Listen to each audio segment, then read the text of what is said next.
Yeah.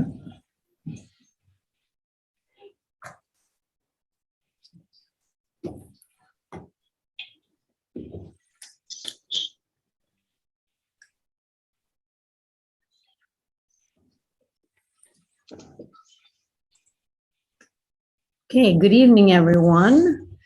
This will be our last meeting of the year, so thank you everyone for being here. Let us begin with a pledge of allegiance so we can open the meeting. Stand up.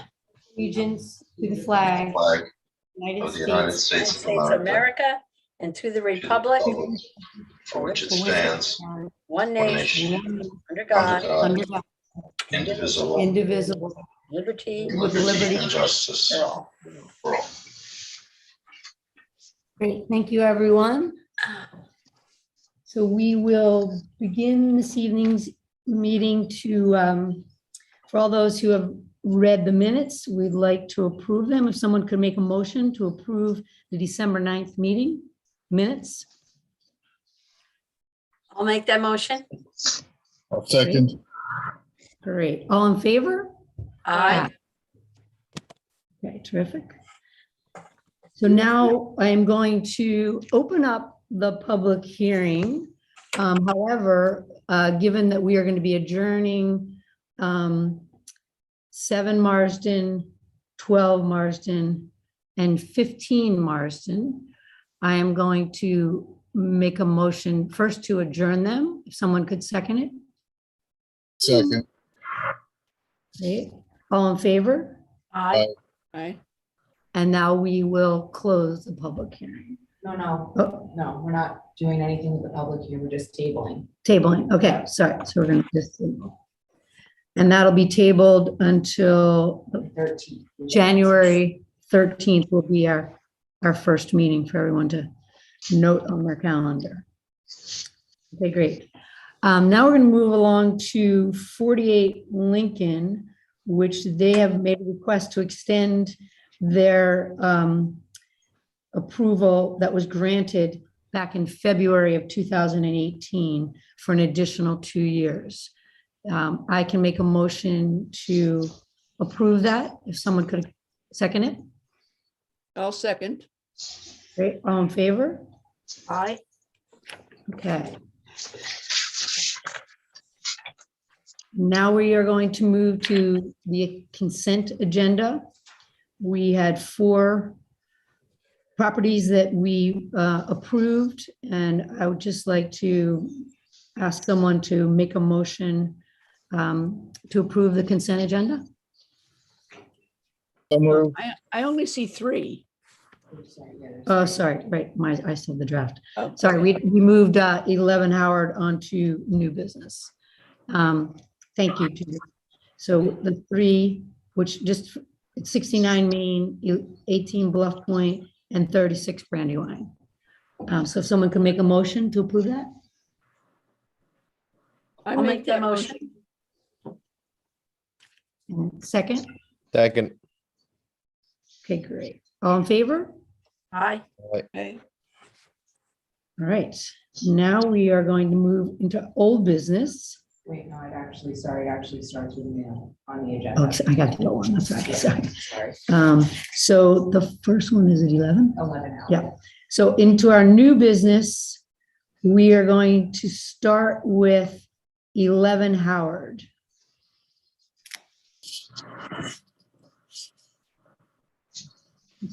Okay. Okay. Is Anthony present? Yes, Or- sorry, I was just couldn't unmute myself. Good evening, Anthony Vermandois, 68 Union Street. So the project here is 11 Howard Street. We did receive Architectural Review Board approval for doing some work to this house. I don't know, I'd say about 3 or 4 years ago for a previous owner. The work that was approved was not executed. So what we're coming to the board here is new plans for a new owner. There are a few things that overlap what the board previously approved, but I'm just going to take you through this as if it was a brand new project that none of you have seen before. So I'd like to start the screen sharing if I could. I'll be right back. All right, you should be good, Anthony. Okay.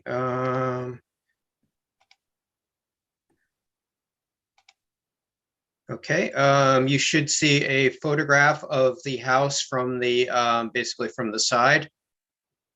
So I'll kind of describe what we have here. So here's the front part of the house. This is Howard Street here. This is a little sort of odd looking little bump out addition in the back. There's an existing swimming pool pretty close to the house. So the house itself is, I think, probably one of those 1840s kind of houses, but it's been pretty heavily altered over time. There's vinyl siding. The original soffit and fascia has been removed. Fortunately, we do have the original most of the original windows are left, and the front door is left more or less intact, but that's pretty much about it.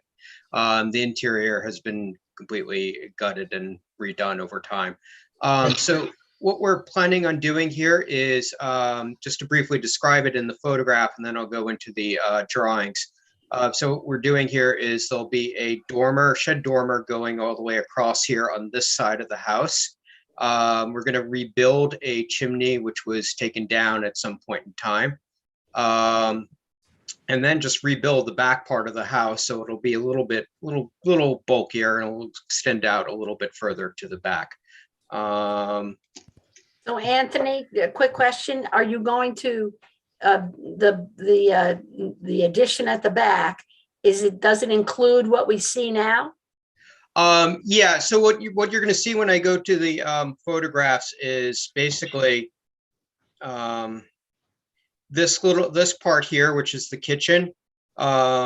This will be, be raised up a little bit. The plate height's going to go up a little bit to get, so you can walk from the front of the house to the back part of the house.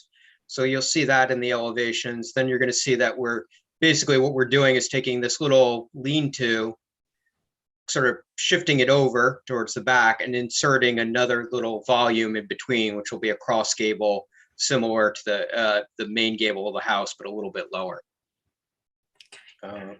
So I think to go to the drawings, I have to stop screen sharing and then screen share. So if you could just bear with me while I figure out how to do that.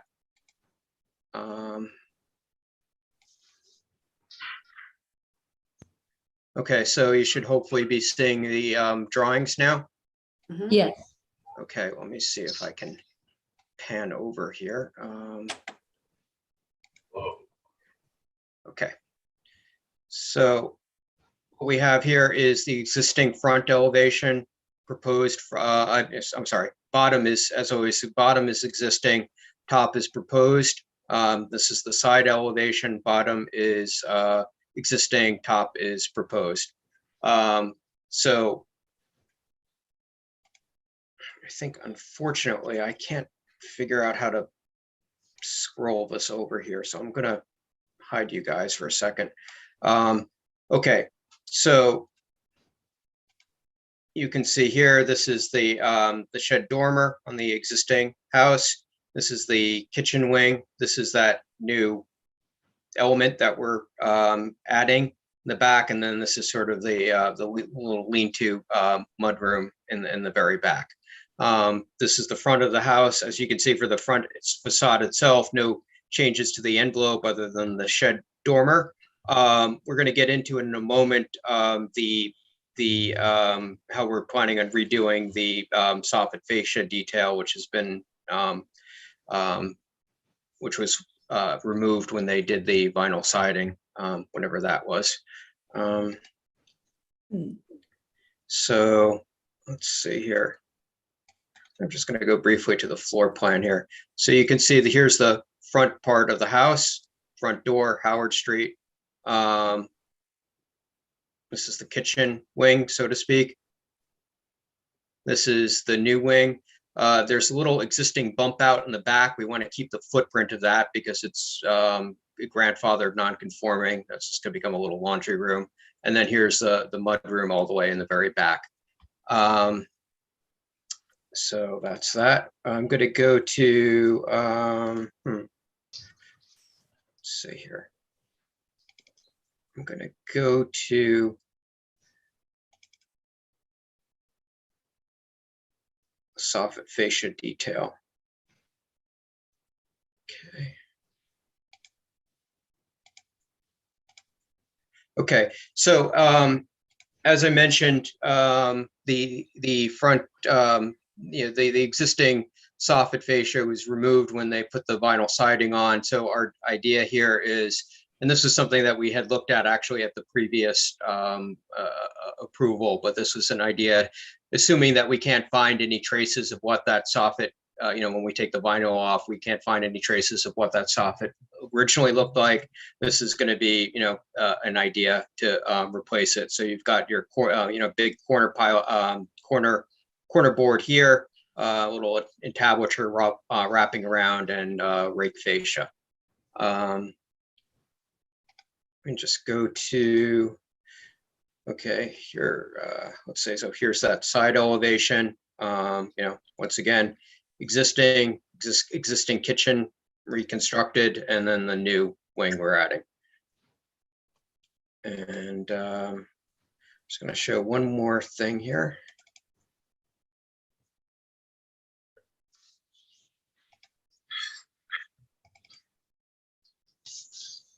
Anthony, can I just ask a question while you're Sure. bringing it up? When you look from the front, so if you go back, if you go back to the page where you had, so we can, on the bottom, we can see. Yeah, I'm just trying to get. What is there today versus what the new addition, given that the majority of the new addition will be in the rear, we obviously will see the new chimney, and we'll see somewhat the roof line, although it will be back, and there are a decent amount of trees Yeah. in the front. So, given that we are going to be interested to know how it's going to look from the street. And so when I see the part that you have in white, shall I say, in the back, we will be Yeah. seeing that over that initial bump out, that kind of octagonal shape, Yeah. right? So just so for us all at the board, we can understand exactly how it will look. And then obviously that it's, you're using the right windows, et cetera. Sure. So this little octagon here, this is existing, right? This is coming off of this front part of the house. I imagine it's a later add-on, but certainly coming off the front part of the house. This, which I have purposely just showed in an outline, is all the way in the back. So in other words, just looking down here, this is actually the other side facing the property line. Here's the front door with that beautiful entablature and whatnot. Here's the kitchen wing, and then what you're seeing here is all the way in the back, which is maybe a good, let's say 40, 50, almost 60 feet back from the front facade is this, probably more like 40 feet, I think, would be this part here bumping out. The dormer, of course, the big shed dormer is much closer. That's maybe set back about 2 feet from the front facade or so.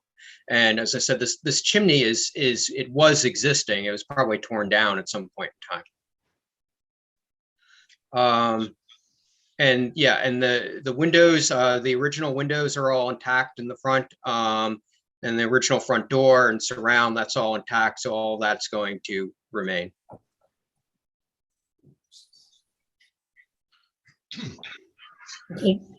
Okay. Any other questions while we are looking at I'm this? wondering how much the volume of the house is being increased. In other words, there's the original structure, and then coming off the back of the structure is pretty much a new structure. And I'm wondering how the new structure compares in size to the old structure. It's about 20%. It's like 800 square feet.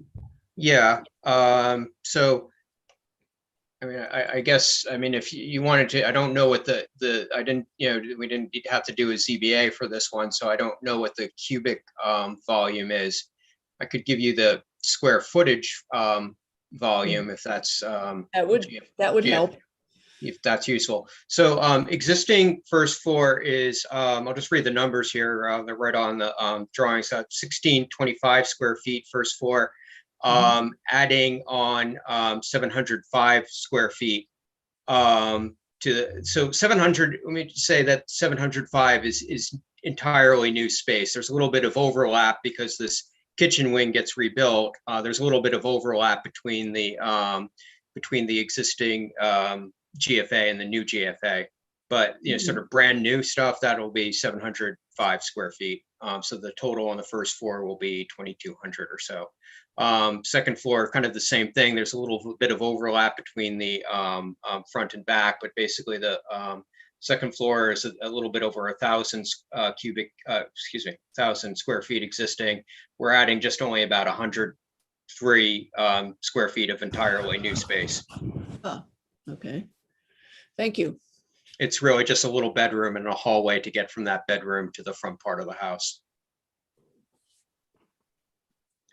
I have a quick question.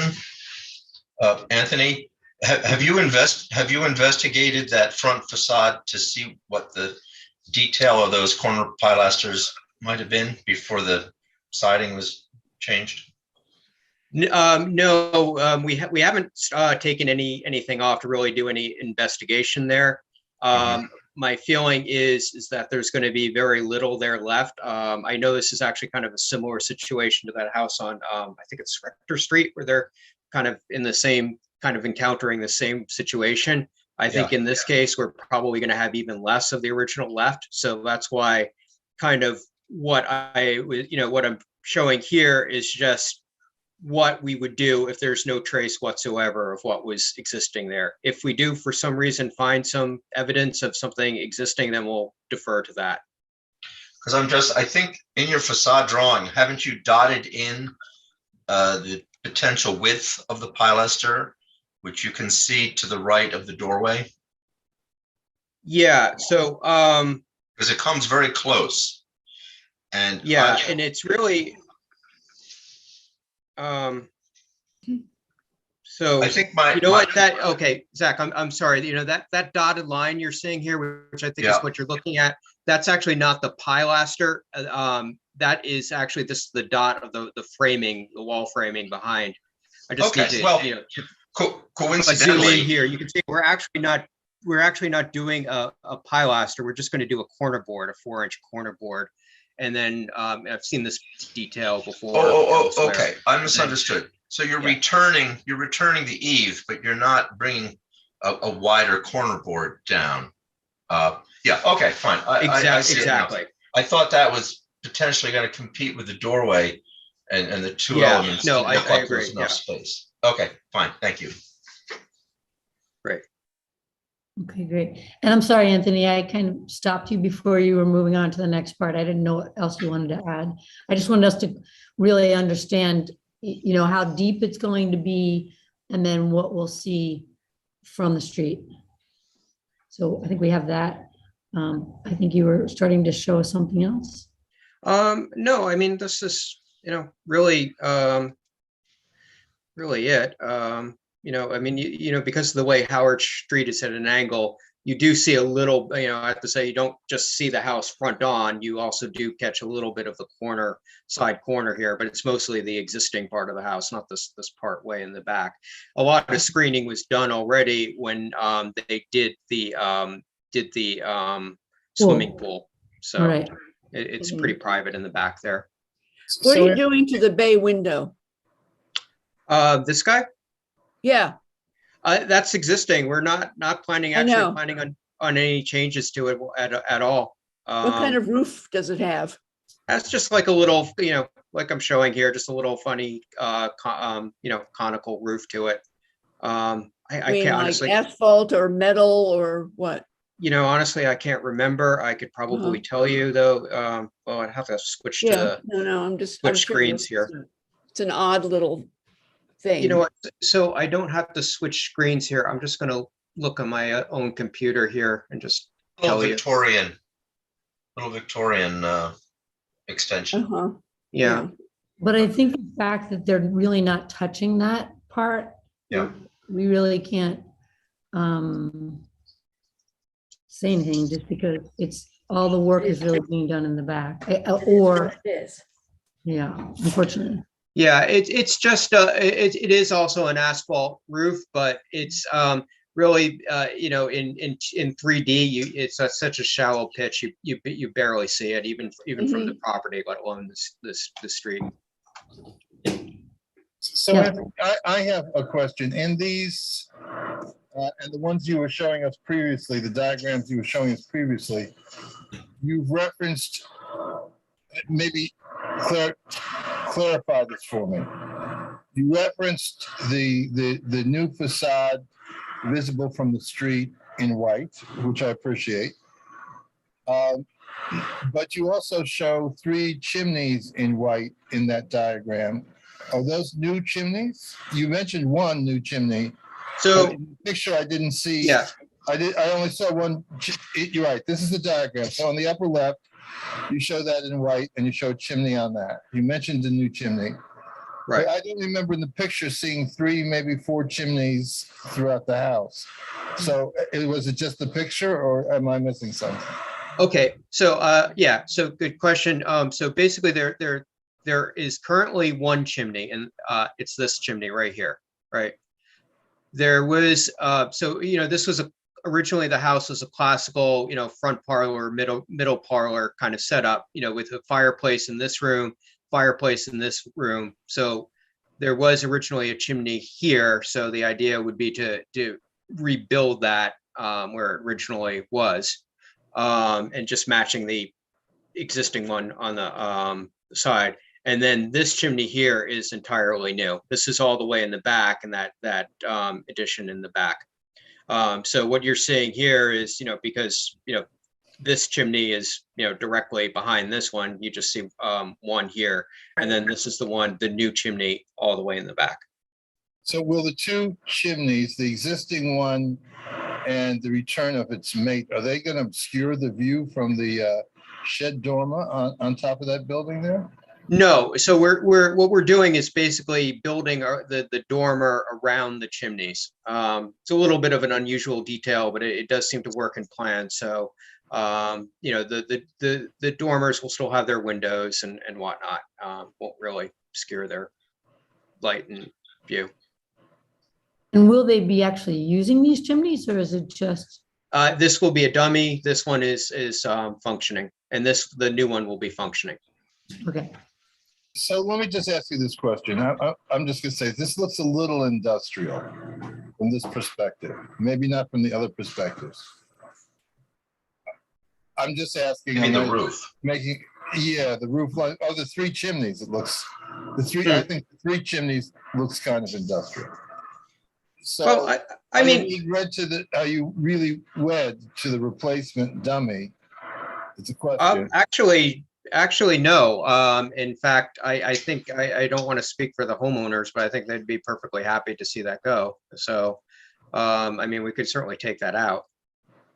And you were planning to do it in brick, the same? Yeah, way like a brick veneer, like exactly like we're doing over at 258 Main Street there, where we had this kind of the same situation. Mhm. I think if it weren't for the dormer, adding that chimney back would make sense because it would restore a feature that you would expect to see for the original house. But given all of the new, I think that's what Steve is seeing, is that given that large facade, that large attic dormer, there's just a lot of construction going on up there. And in effect, oddly enough, it would simplify the view from the street by eliminating that, which it's not going to function anyway. So it's kind of a strange predicament, but I think that seems to be the point. All right, It's so so, prominent, and it's Yeah. awfully tall. I think, you're matching the other one, which you would need to do, but the other one appears, the existing one seems to have gotten some extra height added to it at some point because it's oddly tall. And you have two very tall chimney stacks now. So, Yeah. I do think, that existing chimney may have been rebuilt at some point in time. yeah, I think that's much taller than it Yeah. looks as if it ought to be. So there's way too much chimney going on. Yeah, I mean, I certainly don't want to get caught up in a chimney, so if we want to just eliminate that, we'll eliminate it. And And then would you certainly put that another would be- window in? I'd have to look at it in the plan. I mean, I think that this is actually a bed wall, a situation where you got the end tables under the windows and the bed in Oh. between, so we might just leave it as blank with shingles. Mhm. And certainly, that's the part that you would see predominantly from the Right. road. Whereas the second chimney, you see a little bit, but not that much. So that could be a great solution. Thank you, Mr. Williams, for pointing that out. And so if you're, I guess the right thing would be to ask, do you want to go back and check? And with your client to make sure that they're comfortable with that, or how would you like to proceed? I think what we could do is, can we get maybe just a conditional approval without the chimney? And then if for some reason they really want that in there, then we can maybe come back. I do have to come back at a later point for this project for a detached garage anyways. We couldn't quite get it onto this meeting because there were some changes to the survey I needed to have done that I didn't quite have ready in time. So yeah, I mean, I think I think if I remember correctly, I talked them into that chimney, so I don't think it's going to be too hard to talk them out of it. Okay, so could someone make a motion to approve the work to be done, the extension and the addition in the back, as well as to work, on the front, but without the additional front chimney? I so move. A second? I'll Can I ask second. Can I ask a quick question? What happens with once they take the aluminum siding off? Well, I mean, one of two things could happen. I mean, if we're really lucky, there'll be beautiful intact clapboards underneath it. I should think, though, more likely we would be replacing them with painted wood clapboards, which I think is what is specified in the drawing somewhere. Okay. And with the facets, around at the ends and stuff, everybody, we're good with that? Everyone? Yes. I think that's the detail. We have what he might do, but then if it comes up something different, do we need to write that up? That's what I'm saying. Like, once he uncovers it and you see if you can tell what was there, and it's different from what is on this plan. That's all I'm asking. Oh, that's a fair question. Your point's really well taken, because I don't even know what's on this plan. Anthony, did you spec an alternate or a? Yeah, so what I did was I did this fascia detail on the basis that there would be nothing left of the original fascia to go off of. And so, that's why I have, that we talked about the 4-inch corner board, the entablature wrapping around a little bit deeper to catch the fascia there. So, that's our plan of what we're, barring the discovery of any evidence to the contrary to this is what we would be doing. And are those dotted lines, those are your clapboards? These are clapboards, yep, right here. And that's just the framing here, indicating that is. Mhm. Bethany and Mr. Williams, you're comfortable with that? I'm good with it. Yes. It was as really long as- Bethany's comment. I was just trying to clarify, because in No, the understood. diagrams, it looked like they could have been shingles. And here, now this clearly shows it's clapboards, but I just wasn't sure what he had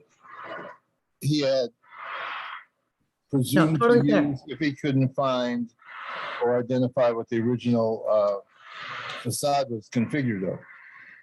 So then probably the right way to word it, and I can put these notes on the application. One, I would note the initial for chimney as we discussed. And second, I would note that if upon discovery, there is, a real model that you can go off of, you would come back to us and let us know that. If Sure. there isn't, if it's deteriorated and there isn't anything there, you will build What following. you're showing, right? detail What that you're you showing submitted. us, yes. Yes. So fair enough, yeah. Good. Okay, so given that, if we could all vote, all say aye. Aye. Aye, Okay, all right, so Anthony, we will write that up as such. And then we can go from there. And obviously you'll come back if you find anything different, and then you'll be coming back to us also if the client wants the chimney, we can discuss that. And then you'll come back to us on the detached garage. Correct. Excellent. Okay, Thank you. all right. Thank you, everyone. I'm just gonna need to write all that before I. You can just write it on. So just make an X on chimney that's being omitted because. Make the plans. I guess just. That's.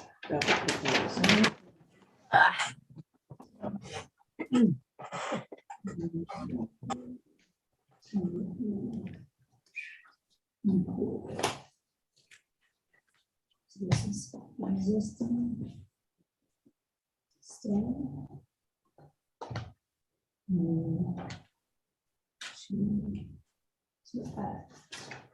Okay.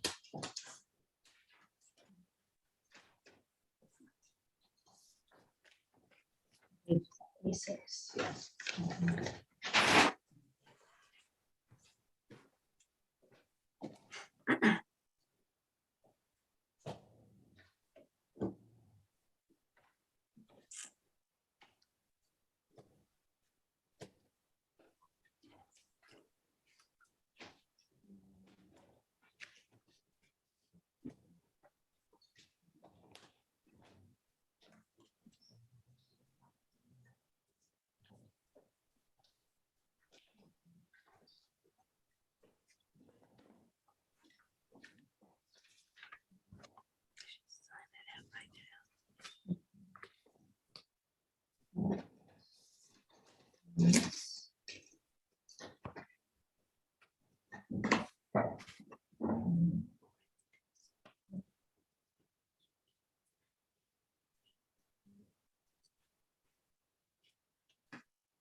Here it is.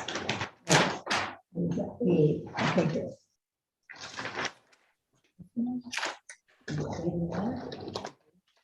Yeah, okay, perfect. Okay, perfect. Now we would like to call 63 Terry. 63 Terry. New business. Yeah, Dennis Downs, I believe.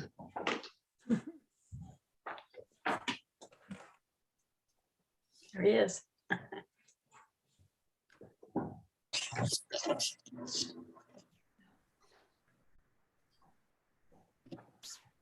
Dennis, are you there? It's okay, hon. Was that yours? Yeah, it's okay. Okay. Thank you. He's unmuted. He's there, but he's muted. Right? The microphone has got a red line through it. I see him, but. Oh, Dennis, could you please unmute? Can you? unmute? How's that? No? there you go. There we go. Oh, now he's muted again. What? Can you do it? Can you hear me now? Yes. Okay, Now- great. So Yeah, it says for- mute, but I guess I'm unmuted. Yes, now you are. So So- just for everyone to know, tonight, Dennis is going to speak to us just on the demolition. We are not going to, Dennis will come back with an additional application to a future meeting to show us what they propose to build. Today is just to go through the demolition. That's correct. We already submitted plans, but we need a Harbor Committee approval. So we're going to come back after the Harbor Committee votes on the new plans. Unfortunately, we're able to comply with all the wetland setbacks. So with respect to the demo, they just want to get this permit out of the way because they wanted to try to do a controlled burn with the fire department, but the fire department didn't want to do anything until you had your demolition permit. Understood. Yep. So, given that this is all we are really going to discuss tonight, I will move that we can provide a demolition permit so that they can begin this process. Can I comment before we vote? Of Madam course, Chair? This family is, I'm saying this for the record, this family are friends of mine. They're leaders and originators of this community. I respect them greatly. I wear another hat, however. And Mr. Dance, I've heard the term, but never gotten a definition on what a controlled burn is. We have one of the most heavily forested communities. We've been fortunate. We've had four fire incidents in our neighborhood up the street from this location, probably in the last 10 months. And thanks to the Sag Harbor Village volunteers and professionals, they've all been squelched very quickly. But I'm very concerned about a fire. And can you just define for me what a controlled burn is? Yes, I certainly will. And Fortunately, this lot, I'm sorry, Mr. Williams, go right ahead. I was just gonna say, and what precautions are used to ensure the safety and the health of others? You know, I'm concerned about friable asbestos, friable lead, things that become airborne. So can you explain it to me? Yes. Well, fortunately, this lot is almost 99% cleared. There's only some little vegetation would be on the north side between the shed and the neighbor next door. But a controlled burn is done by the fire department where they bring all their equipment in and they stage a fire in the building. And then the firemen would go in certain sections and clear out, make sure there's nobody in the home, things of that nature. So it's basically a fire that occurs in someone's property, and then the fire department shows up later and takes care of it. In this case, the fire department is there first with all of their equipment and all their manpower, and then they decide which portions of the building they're going to start a fire in, and then they watch the thing, and they'll go into the building, make believe that there's somebody in the building they need to take out, so they'll have a volunteer who will be taken out of the building. Do we, thank you for that. Do we know anything about environmental or health implications of burning such an old building? None of them that I've done 6 of these in my career in Southampton town and one in North Haven. And we've never had an issue. There's always a pumper tank there that can pump water onto the fire. But normally what they do is they do it in stages and they burn the whole building down, and then all you take away is the debris from the fire. And in each instance, maybe in one case we've got a child in a crib and they have to get the child out of the crib, or they'll have a senior citizen who fell asleep in a chair, maybe with a cigarette, and it lit the place up. So there's all sorts of different ways of doing it. It's up to the chief and deputy chiefs of the fire department how they do it. They haven't agreed to do it yet. We did propose it to them. We also proposed to the Affordable Housing Committee if they wanted to make arrangements to move the house, but unfortunately, they said the cost to move would be too much. They'd be better off building brand new. So wait, I have a question then, Dennis. You just said that the request was made for the fire department to do it, but they haven't officially agreed that No, they haven't said it, nor have they set a date. What they did was they simply said to us that you have to get a demolition permit signed by the village building inspector first before we can even discuss it. And then we will discuss whether we want to do the controlled burn or you're just going to go in there and bulldoze the house. Okay, So we were just doing it as a favor to the village if they wanted to have the burn. If they don't, we'll just have the company come in with the bulldozers and knock it down and take away the debris. But the house is beyond repair at this point. It was never built on a foundation, unfortunately. See, all the bottom wood is all rotted out. right. And right now they're getting water from a hose from an outside source. It's really not a livable house any longer. So we, just for That doesn't speak to my point or my question, really. So Dennis, as I said, if they want me to show up with a sledgehammer, I'll be right there with them. But what I'm trying to ask you is, we have a lot of senior citizens, including myself, who live in very close proximity to that house. Asbestos is considered dangerous when it becomes friable. If it's burning, it starts becoming smoke. I would consider that a friable condition. Lead is damaging to the brain, and it's a material that's never removed from the system. That becomes airborne. What I'm asking is, what precautions are used to protect somebody's safety? Maybe, Chris, I don't know. Can you chime in on this? Can you tell me anything? Actually, Mr. Williams, I spoke with our building inspector, Chris Talbot, today, and he said that he was fine with a demolition. We did not talk at all about a burn. I think it's more his decision, not really the board.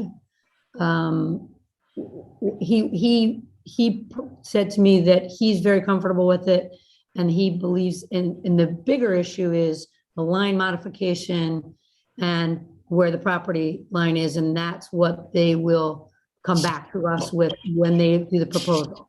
So I would propose that we leave it to the building inspector, because I don't think it's really for us to say whether it's going to be a controlled burn or a demolition. That's really going to be more up to the inspector, because if they found things like asbestos or whatever, they need to make sure that is done properly.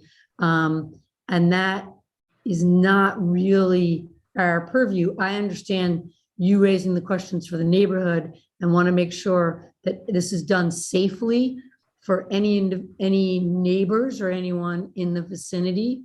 So we can make a note of that on the approval. But I don't think what I understand, the role of the board is to approve to demolish or not to get into the detail of how they demolish, but to leave that up to the inspector.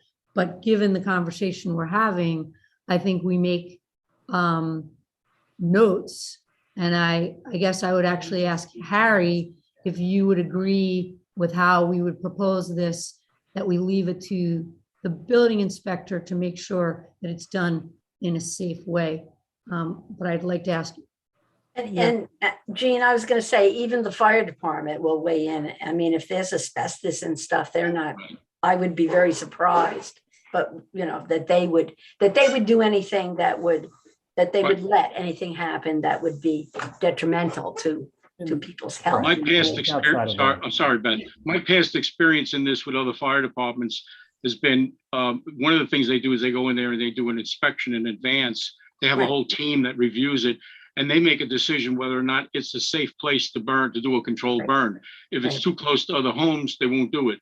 If there's a lot of dead brush laying around it, again, they'll no, make that, they clean that up first. But what I'll say to you, Mr. Williams, is we don't have to do a controlled burn. We were just doing it as a favor to the fire department because they're always looking for this type of stuff so that they can run exercises.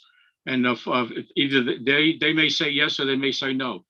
Right. But everyone in the neighborhood would be notified of whenever it's being done. Let me just say this. In one of the neighboring communities, there was a controlled burn a few years ago. People were very upset because they weren't notified. Well, They didn't know what was contained in the smoke, and it reverberated throughout the community. That's number one. Number two, this question I'm asking is not without context, because people on that team have asked me before about this controlled burn. I requested that the fire department give us a letter to circulate among the homeowners association so that we can know what's going to happen, have prior notice, and answer the questions I've just asked you. That was years ago. I haven't received that yet.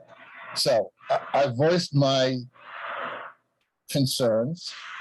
I think anyone can extrapolate what my reaction will be, or No, what the we- reaction of we- the community might be. But I do support demolition. Right. all right, if it's a concern of yours, Okay. Mr. Williams, I'll express that to Dennis, the Dennis, Richards Dennis, family and Dennis. suggest that they don't have the burn. okay, so Dennis, Yes, ma'am. we are just gonna vote on the demolition. I will make notes for Mr. Williams' very thoughtful comments for the neighborhood. So we don't need to continue to discuss how it's going to be done. We're just gonna make sure it's done safely. And the proper notification would be made to the neighborhood. Madam So- Chair. So with that, I would just like to ask someone to make the motion. I'll make the motion for the demolition of 63 Terry Drive. I will second that motion. All in favor? Aye. Okay. Thank you very much. Right at the top. So it's just here. No, it's up here. There it is. Okay, everyone's supposed to sign. Oh. It's gonna be a problem.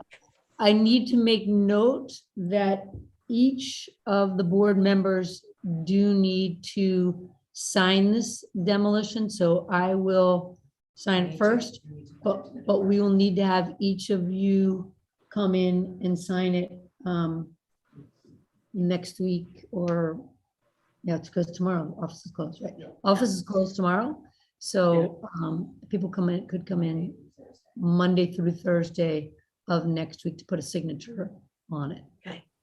Okay, Do I have to say it might be recommended that someone give me the information before the deadline for my signature? Just a thought. will do. Thank you. Madam Chair. Mr. Williams, your questions are really with the building inspector. What's been discussed is not privy of the board's decision. You're voting on whether this is going to be demolished or not.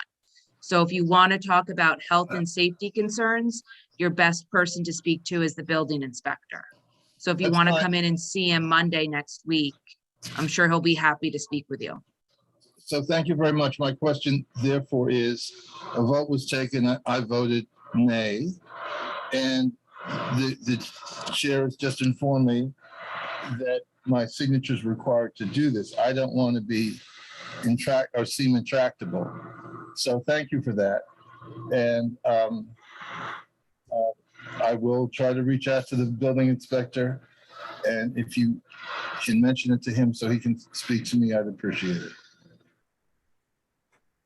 Okay. Mr. Williams, I'm I going to recommend certainly to the will. Richards family that we withdraw the request for a controlled burn. That's all. Thank you. I don't want to do that because I'm just No, talking. I mean, about they were just safety. doing it as being good neighbors to the fire department. That's all. Because I understand there might be tax credits and other things involved. no, here. there's nothing. There's no benefit Oh, to the okay, to the we need Richards. to move on with the meeting respectfully.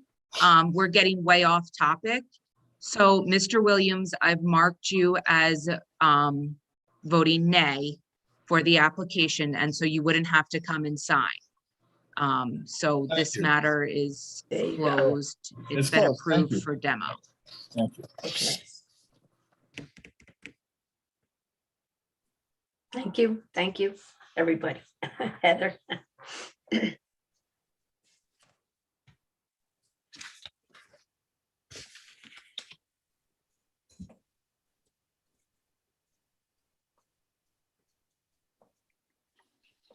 Okay, we are now going to old business 27 Palmer. Good evening, Brian Locast with the Adam Miller Group. Can you hear me? Yes, Brian. I'm going to share my screen with your permission. Go Okay. ahead, Brian. You can see this elevation, correct? Mhm. Yes. So as you recall, I was here before you last month for a landscape plan as well as a proposed garage door. We had a trifold door that was majority glass, and for various reasons, which both the applicant and I understood and appreciated, that was not accepted. So we took some consideration of the similar style barn garage doors that have been recently approved and built in the neighborhood and that are more consistent with the neighborhood around. And what we are now proposing are custom wooden style barn doors. White with bronze fixtures. And we're going to be removing the existing white aluminum roll-up door.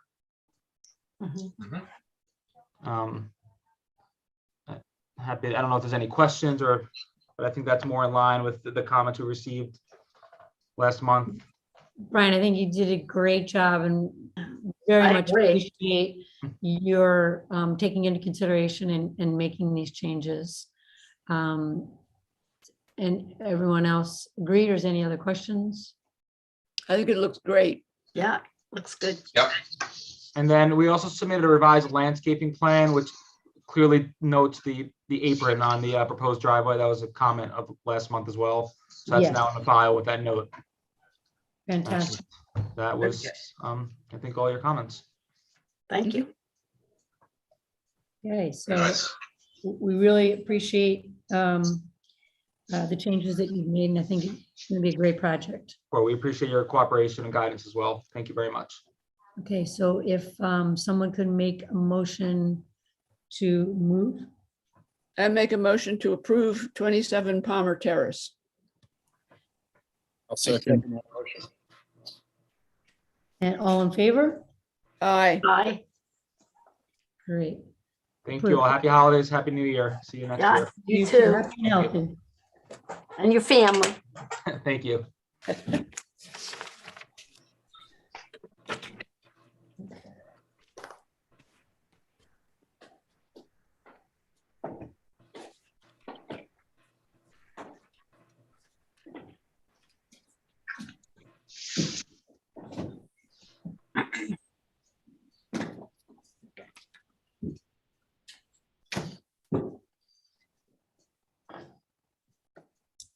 And now we are at 207 Main. Good evening, members of the board. This is Chris Coy, Barnes Coy Architects, for the applicant, 207 Main Street. You will recall that at the last hearing, the discussion centered around the window design and whether or not it was a historic and original window design. Luckily, in that discussion, Dennis Downs, the former owner of the house, remembered that he and his wife had discovered in the basement an old 6/6 window. So actually, that intrigued me because my own house right around the corner is 6/6. And as I walked around the neighborhood, I saw that most of the historic houses that are either adjacent or directly in view of this house, including the Mrs. Russell Sage house across the street, now the Whaling Museum, are 6/6 windows. And even to one of the most historic old houses in Sag Harbor up at the other end of Union Street, near the deli there, Madison Market, the old Madison Market. That's a house from the 1696, and that has 6/6 original windows. So we made these elevation drawings to look at 6/6, and I think it's so much more attractive than the 2/2, and so does the owner. So he really would like to do this, and I think that this is probably the correct thing, but I'm looking forward to having Zach weigh in on this. Okay, well, Gene, do you want me to Sure. jump in? Okay, well, I think, I believe the argument for changing the sashes was basically supported by how different the replicated window sashes would be than from what's there. And that was based on a supposition that there was actually a fragmentary example of a 12 light sash. The date of the house, I'm not going to question Mr. Downs's evolution. None of us was there. It appears to be a 2-story center, entry 5-bay house of the federal period, which would justify the use of 12/12 sashes. And the appearance of that from the street would obviously be markedly different from a house that's been updated in the Victorian period with 2/2s. So I think the whole argument in favor of enabling the replacement was based on how different those would be. And the board could justify that by looking at that as a restoration of the facade of the house, as opposed to just updating the sashes for thermal purposes, etc. The policy of this board, understanding that many of the houses in the village are, vernacular examples of their period, but are not primarily notable for high style architectural details, is often based upon the actual window sashes, the survival of those windows. Those are important architectural elements. And more often than not, it's requested that property owners retain those sashes, restore them, and if necessary, devise some means of creating storm windows that would give them the heat retention, et cetera, that they're desiring. So I don't know that we've really quite arrived at a happy ending here, because 6/6 sashes, as you're saying, Mr. Cook, are rather typical, but they're typical of a later period. They're typical of the Greek Revival period. So the wonderful Whaling Museum is 1845. So the 6/6 sashes become standard, but I think what would be unusual here would be a 12/12 configuration. If we can't substantiate that to have been what was originally here, I think we've lost the argument for replacing them at all. I mean, I've sort of lost that rationale in this discussion. Well, I think, Zach, we do have a lot of examples of the federal style with 6/6. My own house around the corner was built in 1810. That has the original 6/6 windows, and that's contemporaneous with this house. And then, hey, Emmanuel, if you could share the screen that shows the photographs. Okay, so here we're walking around the neighborhood. So the house next door on the corner of Jefferson Street, you'll see there is that's 6/6. The house right on the other corner of Union My next door neighbor, just to the left is that's 6/6. These are all federal style houses. And then the two I photographs. don't mean to interrupt you, because these are not federal style houses. These are Greek revival houses. These are houses dating from about 1840 and onward. So none of Well, these. there's a plaque, Zach, not to contradict you, but there's a plaque on that one on the corner of Main and Union that says 1815. My house, I have the records that was built in 1810. I'm just trying to say that there's a lot of precedent in the neighborhood for 6/6, which would be more harmonious to do than the 12/12. Okay, I take your point, and I don't want to belabor this discussion, but what I said initially was perhaps the most common window type in the village is 6/6. Many of the houses were built within that window of time, and that becomes the prevailing window type. What I said was the argument that was presented to support replacing the 2/2s in this particular house with something else was based on the fact that the something else was unusual and notable for being indicative of the construction period of the house, which is presumed to be late 18th century and therefore very likely to be 12/12s. The argument to replace these 2/2s with 6/6s is not what my kids would call special. That brings it into uniformity, into conformity with virtually every other house in the village. So that's why I'm saying that special case in which 2/2s, which are clearly not original to this house, but they're old. They're the Victorian era. They probably date from the 1870s. So it's not as if they're not old. It's not like they were replaced in the modern era and therefore anything would be an improvement. So I've just lost track of the rationale for replacing what are arguably old to the house with something which is brand new and is no longer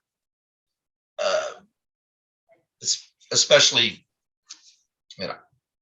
noteworthy. It just brings it into conformity. There's no argument.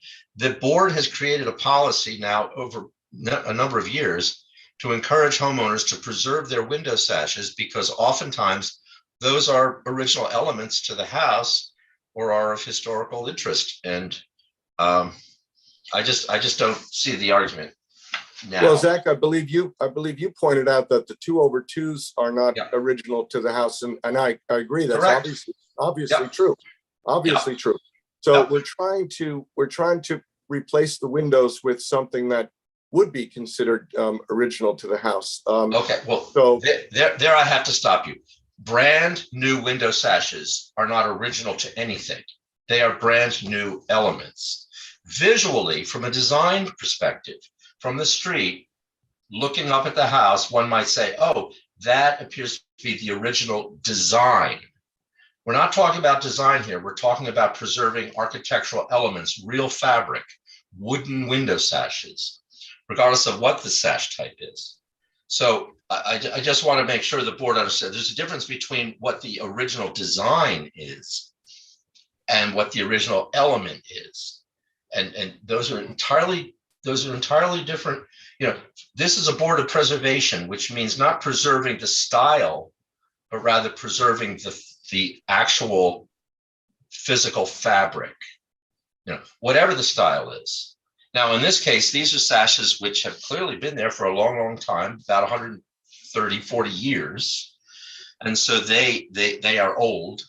They're part of the history of the house. One might say, oh, well, now we understand a later owner came along and replaced the window sashes. That's all part of the story that Mr. Downs presented. There was a fire and they replaced the sashes. That's all a part of the history of this building. So to now replace all of those sashes with a different style doesn't make, that's not about getting it to be more original. That's just making it look the way it might have. Anyway, I should stop because we have too many things on the agenda. But I guess I'm confused, Zach. I thought that you had were objecting to the 2/2s because they were not federal. No, not at all. The only argument to replace them is if something else could be deemed to be preferable. And the only argument for that is that we could say that this is in fact restoring this house back to the appearance that it originally enjoyed, and that might justify it. But to just replace them to 6/6 is that's not accomplishing that goal. Would the board rather see that we replace the 2/2s then, since I mean, eventually elements in houses do become shot and they're not serviceable any longer. Siding eventually has to be replaced, roofs have to be replaced. All these old houses have had their original elements replaced at one time or another. So, that has to be done. It has to be done correctly and sensitively. And that's why last time we had the representative from Riley Windows saying that these would be historically rebuilt with correct materials. These would be wood sash with weights and everything. They would be made as if they were being made in the early 1800s. And we have the drawings here. We could share the screen again of the window details. It'll be absolutely accurately rebuilt. So here we're showing the 6/6s, but if it's more acceptable to the board that we retain the 2/2s because they're there, okay, that's a logical argument. But what I'm saying is that the units are shot and they really are not serviceable. They need to be replaced. And I think the board should look at a sensitive replacement that's historically correct. And Zach can, we can actually have one of these windows mocked up and show Zach, if that's something we should do. May I say something, please? Wait a second. I think one of the questions that Mr. Williams raised in the last time we had this discussion was, are the current windows salvageable at all? Given restoration is something that we would always prefer. Is it possible to have storm windows to bring the efficiency that you're trying to accomplish, which we understand? And then the third thing is the type of windows that you were proposing. Are they actually the divided light? Is it the divided panes, or is it just the wood being slapped on top of one single pane? No, it's not the wood being slapped on top of one single pane. I understand your question, and we deal with this all the time. They are true divided lights, but they have spacer bars to allow for the use of insulated glass. So that's a different type of construction, and I think Jeff from Riley Window had a photo last time, which I don't think we have now, but it showed the construction of these windows. So they're not fake Muntin bars that are on top of one piece of glass. They're true divided lights with spacer bars. The spacer bars allow for the thickness of the insulating units. Now that photograph on the lower left there, that's one of the windows we had removed from 207 Main Street, brought up to my design studio in Bridgehampton, and we did it for the purposes of making careful measurements and surveying the window.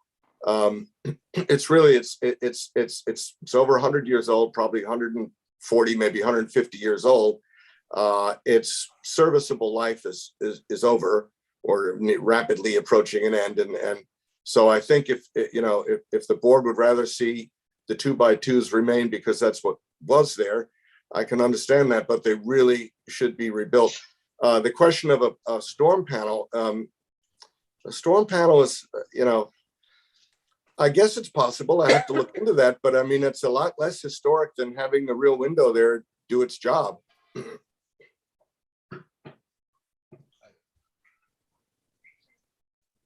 Mrs. Kane, may I say something? It's Dennis Downs. Can you hear me? I hope so. Yes. I think the proof of the 6/6 is the fact that neither home that was on that property ever had a kitchen. And the kitchen was in a separate building, which has 6/6. And they are very old windows. We had to do a lot of caulking and cleaning. And as I said I think last month, we took every window out, sanded it all down to bare wood, caulked it and put it back in its exact location. And still we had nothing but cold air coming through those windows all the time, such that we had to put plastic up on the inside. And it would puff out.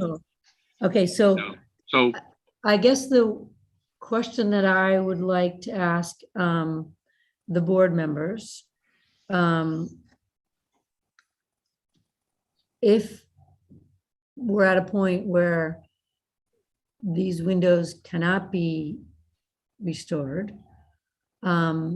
is there a strong feeling to go with the 2/2s that were at some point put in the 1800s? We don't have any kind of record to know exactly when that was.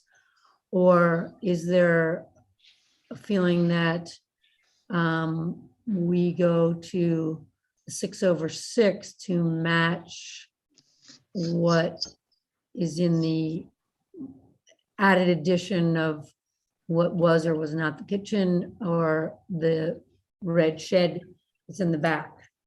Does anyone have a strong feeling 6/6 versus 2/2?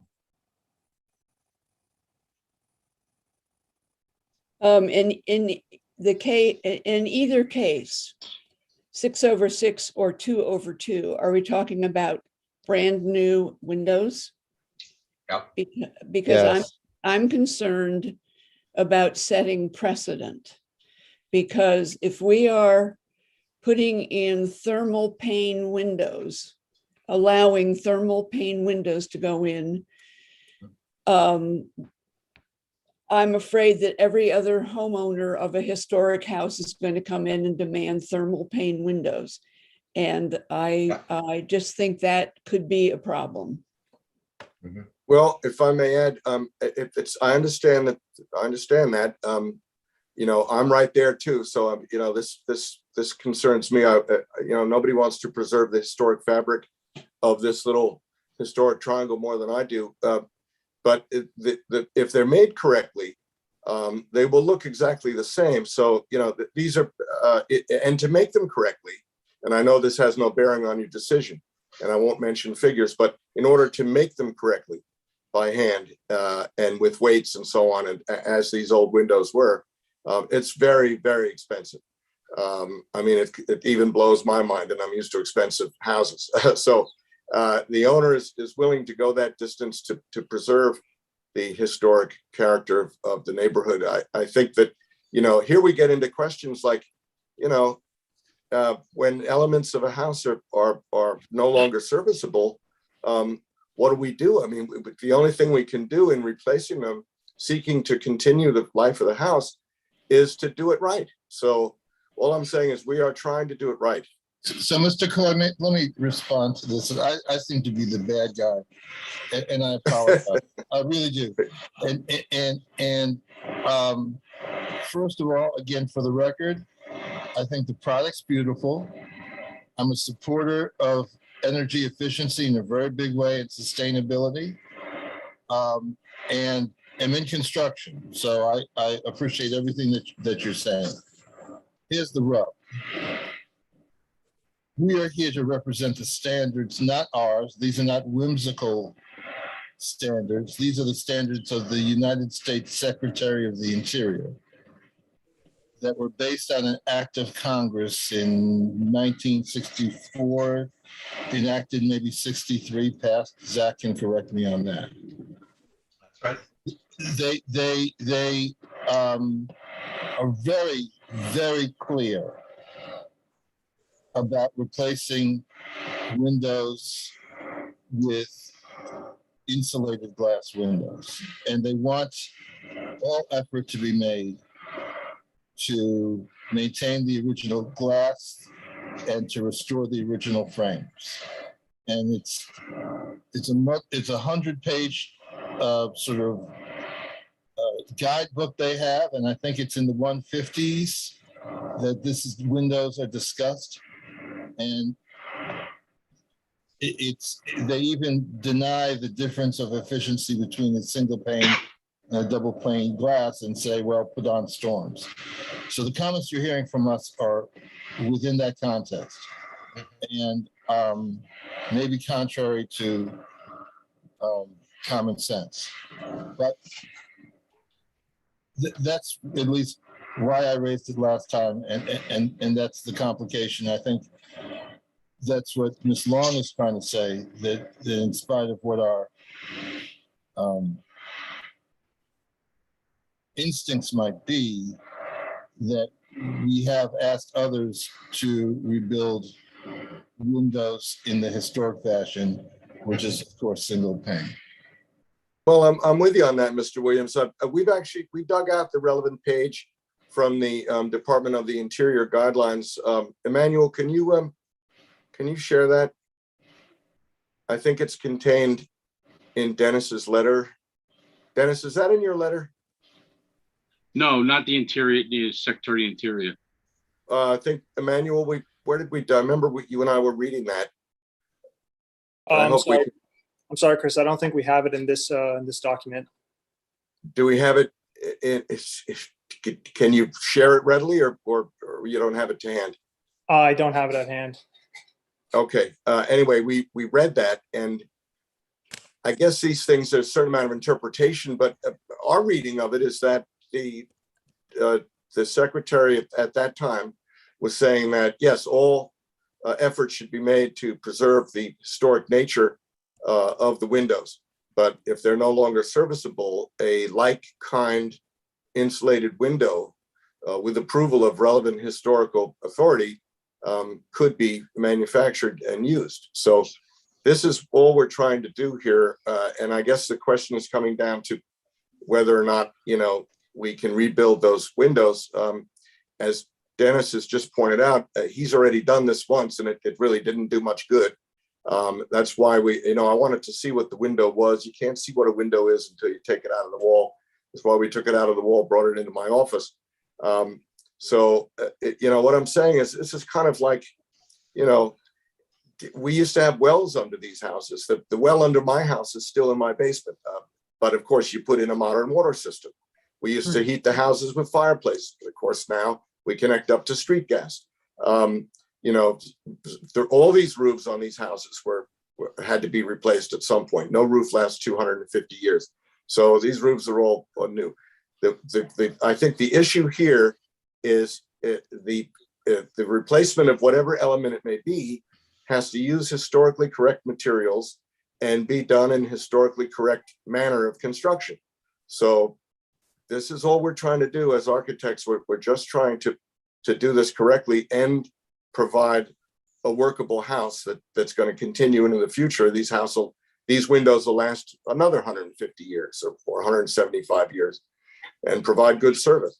But I think that the existing windows are, they are shot. And I could bring that window down for inspection. I could show it to Zach. Yeah, hi, Chris. I think the board really needs to see that, because unfortunately, to speak in generalities about all of the windows no longer being serviceable I don't think that's been demonstrated. Obviously, wood has a way of deteriorating, and that's certainly can be demonstrated in certain examples. But to suggest that all of the window sashes on this house, of which there are obviously, you and your client know full well how many windows you've got to deal with, that's a lot of windows. That's a lot of windows that you are saying are no longer serviceable. So, and that means that they are not repairable.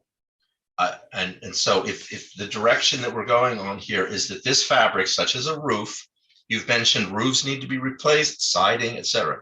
That occasion arises when that aspect of the fabric is no longer viable. So to suggest that's a different discussion. That has not been presented as the rationale for needing to replace all these sashes, that the condition is such that they cannot keep the water out, that all the rest of it. So I think to defend that case, the board's going to need to see that in fact the sashes don't work, that they're too far gone. They cannot be repaired. I can if that's the testify. case, and with all due respect, Mr. Downs, you're not an authority on repairing wooden window sashes. I'm not, but Whether you listen, own an obviously old I'm not, house and because I had wasn't to able fix to it, repair all them the to rest the of it. point where they would be where they would be leak proof. every one of those windows leaks air into the house. And That's what storm windows are certain- for. On the That east is what side, storm windows are for. on the street side, with Like- storm windows, there are storm windows outside on this house. There are aluminum storm windows that were installed years and years ago by somebody. Okay. And so I that think- that I doesn't think the that next doesn't step- stop the condensation from forming on the inside and turning to ice. Okay. So I Well, would think the board next- like to inspect the house? The board is Yes. welcome to inspect the house. I think the next step, which would be an educational one for us to be able to go and either see the windows that are there to do an inspection. Because as Zach is making the point, you may have the one window to be your model, but that's one window. We need to have a sense of what's going on with the majority of the windows, not just one window. So if Okay. we could set up a time, we look forward to that. So then we can help to make a decision so that you can move forward with your client in whichever way is going to make sense, and that we can preserve, if it is preservable, and if not, we can look at the other options. Okay, that's fine. Should we liaise with Zach on this about the time and so on? I'd say you can coordinate It's through Heather Right. Zakowski Okay.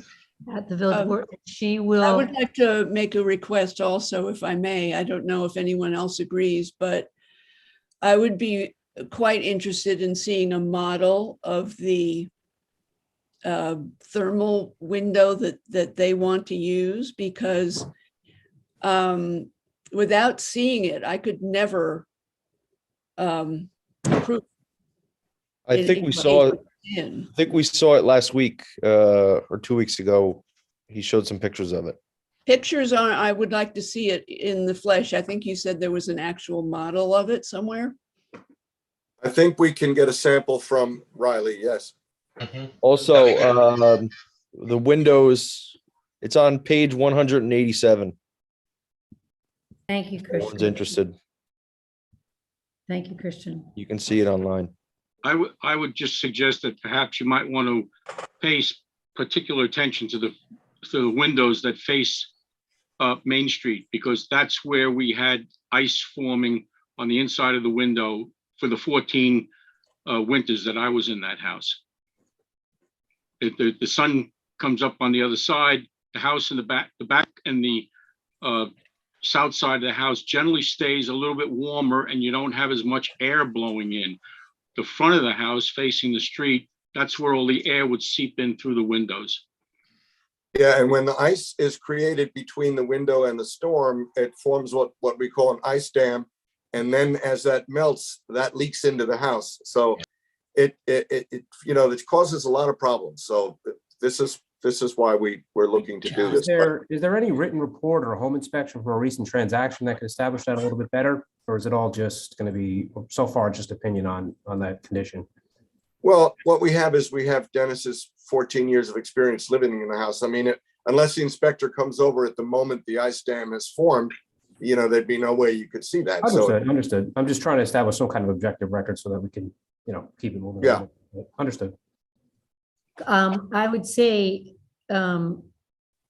Coy, if, as we are having some cold weather right now, if you could take photos of it, if you do see, or if the owner sees ice form, that would be helpful.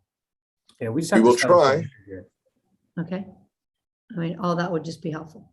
We So, will all try. right, so next steps is we're going to coordinate a convenient time for Zach and members to go and see some of the windows. You will work on getting us a copy of the model for us to look at. And then if, to Harry's point, if we can document anything where you can show the ice and condensation building up, that would all be helpful. Okay, yeah, I would suggest that everybody in an old house has probably had this experience of ice forming on the windows. I know I have, and I have it every winter because I still have the single pane glass, and I I would probably hesitate to go through this process for myself, but we will do that. I will get the sample from from Riley, and I will liaise with Heather to get a time where we can inspect. And I'm sorry this took up so much time. I didn't intend it to. No, understood. And the one point that I do want to make, if right now in the historical record, the way the house is defined with 2/2. So that is one thing that maybe that is going to be the resolution of how we will go, because that's how it's defined. Unless, we have some other proof that it truly was a 6/6. This way that's documented and we're staying with the documentation. So I just would like to make a note of that for the conversation. Okay. So appreciate everyone's time. We look forward to continuing this conversation. Thanks, Mr. Quinn. Okay, thank And you happy for your holidays. time, and yeah, happy holidays to all. Thank you. Thank you. Thank you. Okay, No, so honey bunny, we're someone good, can I make think. them- Is that, someone can make a motion to table 207 Main. So moved. Second, I'll second. all in favor? Aye. Okay, good. Thanks, everyone. Now we are going to 64 High Street, please. I'll be right back. So, hi, may I share the screen? Yes. Yes. Thank you. So can everyone see the house? Yes. Okay, so good evening. Good I'm evening. Ted Porter. I'm back as the architect for 64 High Street. Mr. Porter? Thank you some for reason allowing you're- me to represent the project before the end of the year. There you go. Quick recap, it's in the historic district, but it is not a contributing structure. What I took away from the board's review earlier this month was that yes, I'm sorry. Can you hear me? Yes, we Yes, can hear now you we now. can. Can you There's hear just- me now? Yes, we can hear you now. So continue, please. Hello? Yes, We're good. yes. Oh, dang it. Okay, sorry about that.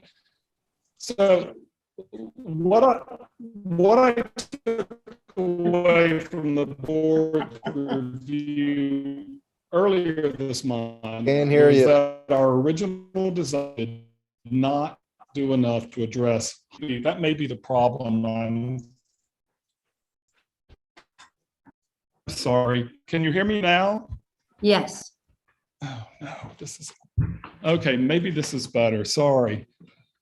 So I went back to our clients and we worked on a scheme that got rid of the big picture window that we had off center on the facade, and we replaced it with a narrower glass door. And while this glass door is still located on the facade to work with the interior layout of the house, it is balanced by a sliding solid wood shutter on its right side. So together, these two elements create a central doorway on the front of the house. To further emphasize this central doorway and to provide needed light, we added sconce lanterns on either side. We hope these also give the facade a more residential look. Of course, this new door needs a front stoop, so we also added a brick terrace across the facade. Addressing some other comments from the last review, we have added landscaping features that better anchor our addition to the lot and to the street. We still have the existing front and side hedges, which are shared with the neighbors. We have added two lower intermediate hedges, and one of these borders that stoop I mentioned, and the other is along the end of the permeable driveway. And by the way, this driveway also has a concrete apron along the street to prevent gravel from getting out into High Street. So now there is also a dogwood tree planted where the brick sidewalk meets the end of our driveway. And we've added a couple of Tupelo gum trees, which are a native species, in the front yard.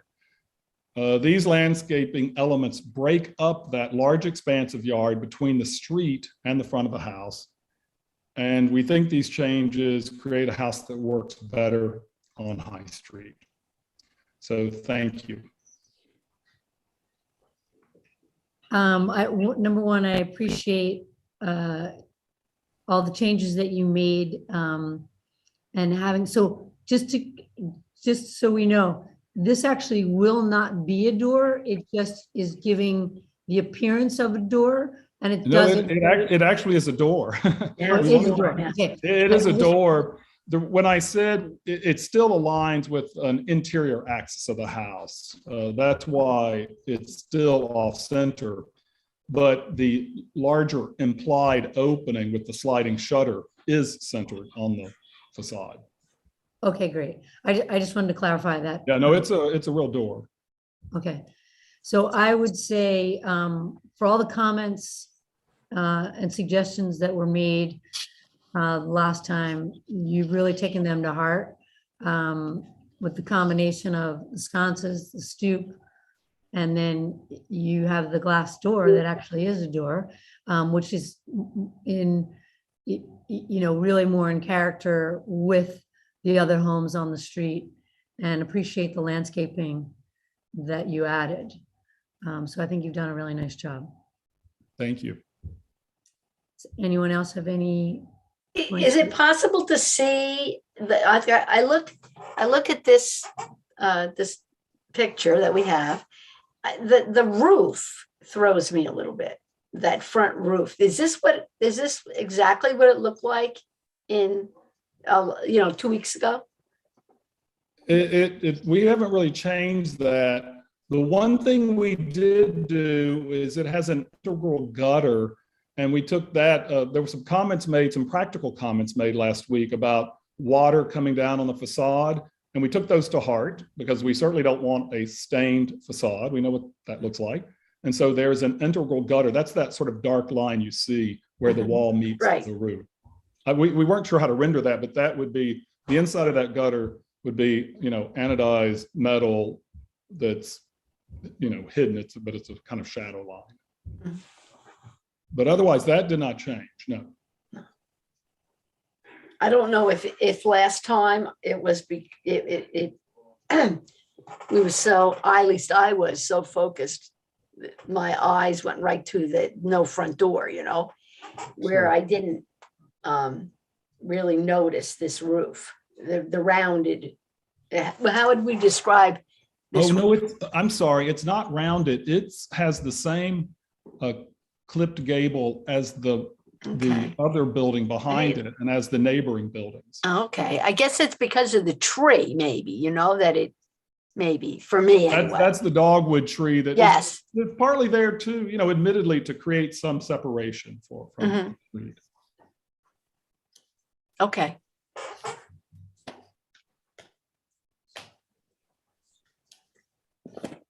Any other comments? Thank you. I agree with the chair person.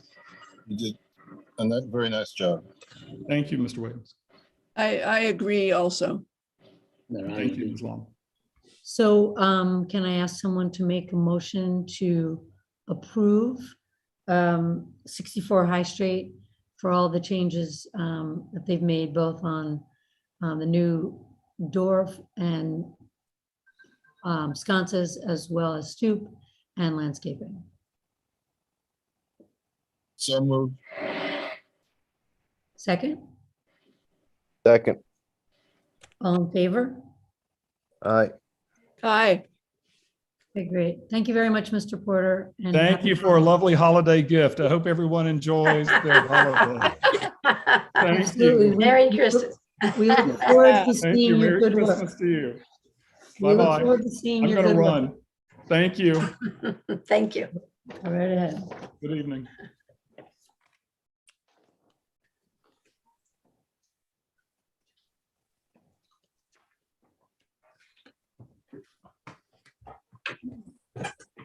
Did so you guys watch the court? Okay.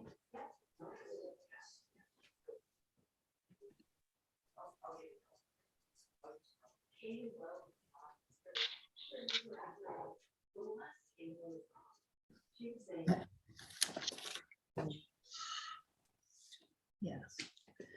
Okay, now we are going to go into the discussion time. Given we still have 3 discussions to go through and the hour of the evening, I'm going to have a hard stop of 10 minutes on each of these properties. Because discussions are just that, discussions. So the first one we're going to open up is 46 Terry.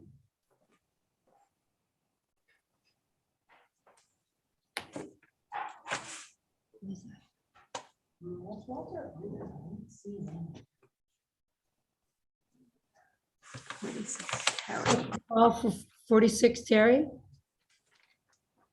That's weird. Okay, let's, we're gonna move on to the second one and we can come back and do a second call. 286 Main.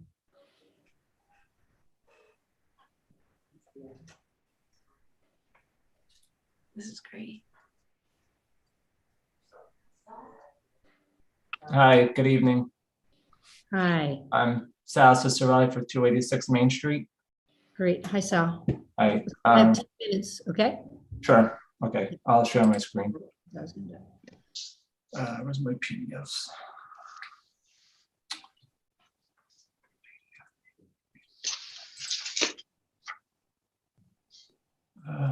Here we go. All right. So this is the George Tucker House. We are, of course, in the historic district, and this is the description from the National Register. It's 2-story, 3-bay frame residence with 6/6 light wood sash windows, shingle wall cladding. What's that? Oh, sorry. Probably over. We're all familiar with that. Yeah. Okay. All right. Good. All right. So our additions are mostly seen at the back of the house on the Glover Street side. We're going to be basically adding, there's a screen porch here now that we're going to convert to living space, and we're going to take part of the existing house and change it to a covered entry and a mudroom. Steve Williams, how are you? Sorry? But I'm on the HPARB meeting. Hey, Mr. Williams, can you mute yourself? Okay, got it. Oh, okay, sorry. I thought I was already in trouble. All right, so here's the 2 plans side by side, ground floor. I'm sorry, I don't mean to interrupt, but for discussion purposes, the internal arrangement is of absolutely no interest whatsoever to the board. We're looking for the appearance of the facades. There we go. There you go. Okay. Got to keep it moving here. Sure. Yep, no problem. All right, existing fronts. Here's the existing conditions. Here's the proposed. Here's the new porch that's going to have a metal roof over. Right now it's a screen porch. We're going to leave it as an open porch.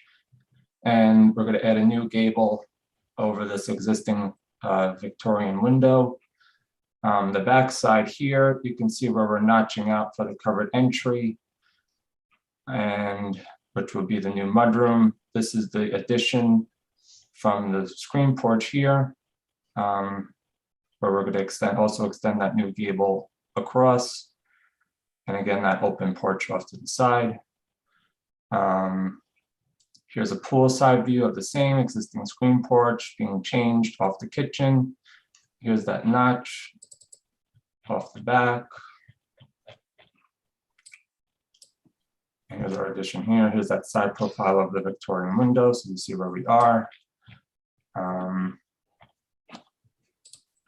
Is that a second story deck that can be occupied? Yeah, we're going to look to do a roof deck up here. Which is this space.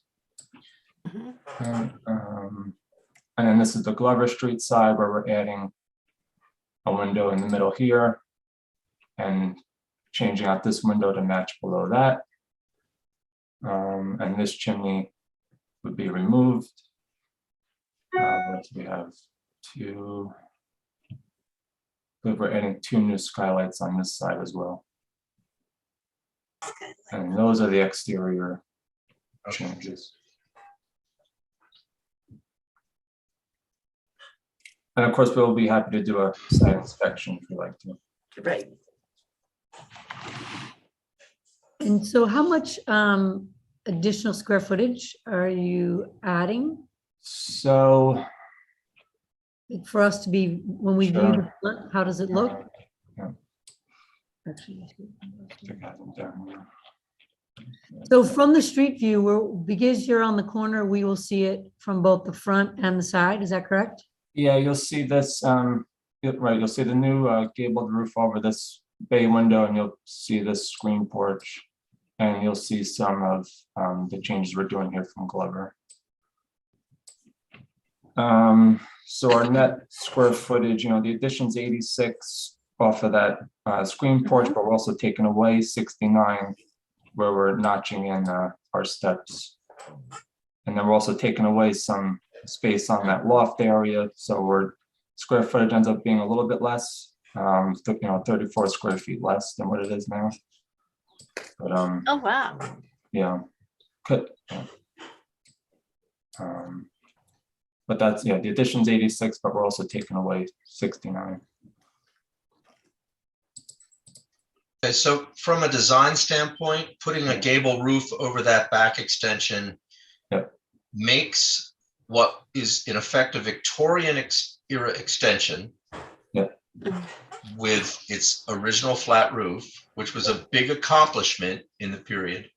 It transforms that into some kind of a little Greek revival pavilion, and that is absolutely not what the board wants to see, because it's making something later look earlier, and it's just sort of dressing it up, Right. So, and that, I think, just from a architect's point of view, makes it look more stylish and more conformative. But that's not what this is about. What this is about is preserving the building, not trying to make it look more important. So that I would just suggest needs to go. I agree with you, And Zach. creating a second-story deck with a railing is probably, from a neighborly standpoint, not desirable. But It's funny because I We have actually to brought see. up those 2 concerns with the homeowners. So that's, those are the first 2 you brought up. Okay. I would agree with Zach. I do too. Sure. Right. But the addition, if we made the addition itself as a flat roof, would that still be okay? As an addition? set back, it's not. Right. That one, okay. Zach, what about skylights in the roof? Yeah, that's the other Yeah, thing. I don't know, from the street, obviously in elevation, this is basically like 3rd story, it's very high. Right. Depending upon how they're done, you might not actually see them. It might depend on what they're actually made of. I It's sort of believe, tricky. I believe in the historic district, in a historic house, they can be seen, they're not allowed. I agree. I think it's whether you can see them or not. I think it's according to the code. Mhm.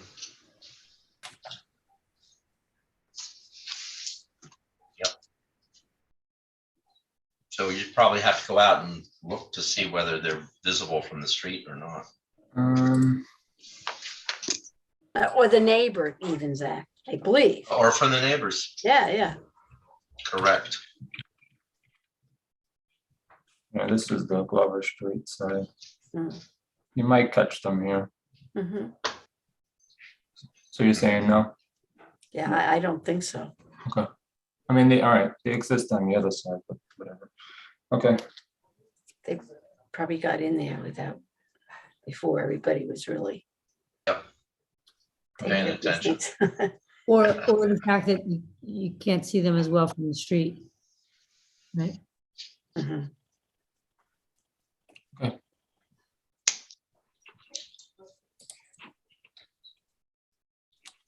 Okay. So, Sal, we appreciate you coming and running this by us so that you could get the Yeah. thoughts and suggestions. Okay. And then this way, you can implement those changes and speak with the owners and then come back for a full session. Sure. Did Zach want to make a trip to the site, or you're okay with just by the, okay.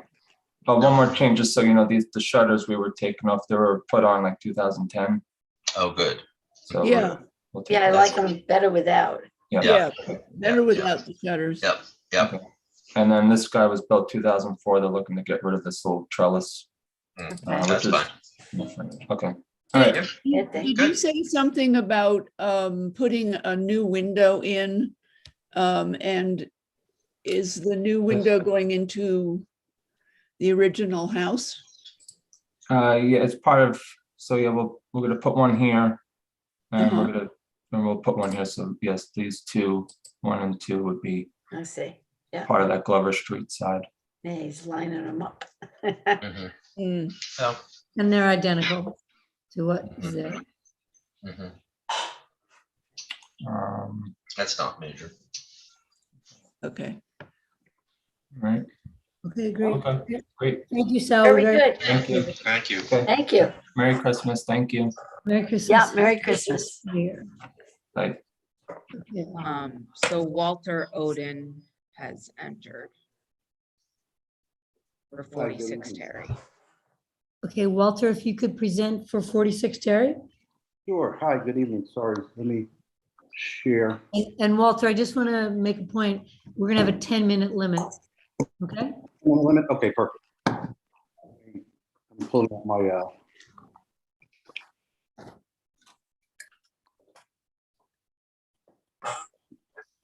are you able to see the screen? Not quite yet. No, just you. Okay, so. Trying to pull it up. Oh, it is up on my screen now. So you just see me, you don't see, have I shared it? Hold on, let me just, A picture of you. just a picture of me. Yeah. Oh, shit.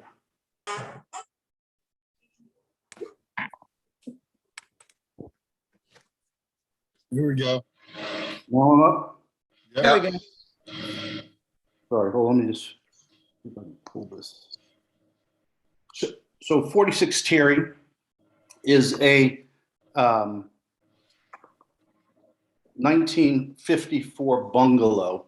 It's, we're proposing the opportunity to rehab this bungalow, adding 1,200 square feet. It's 1,252 square feet today, built in 1954.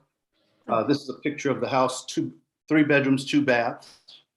And again, we would like to add for our growing family, the opportunity to modernize, upgrade, and increase the square footage of this, as well as being able to take advantage of the bay views, as you can see. Very nice.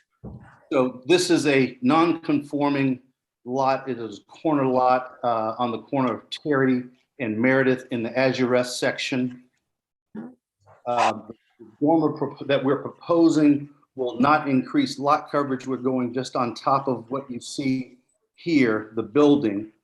It will require us to seek some pyramid relief. So here you can see a picture of the survey, and I'm going to give you a closer look at that.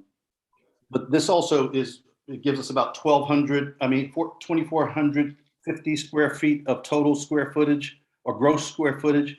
And that lot at 8,943 square feet would allow for a 2,700 square foot house. So we're not just asking for the opportunity to grow abundantly. We just want to be able to increase the size of this house sparingly. So over what is considered the 1-story frame dwelling, that is what we're proposing just to be able to build upon.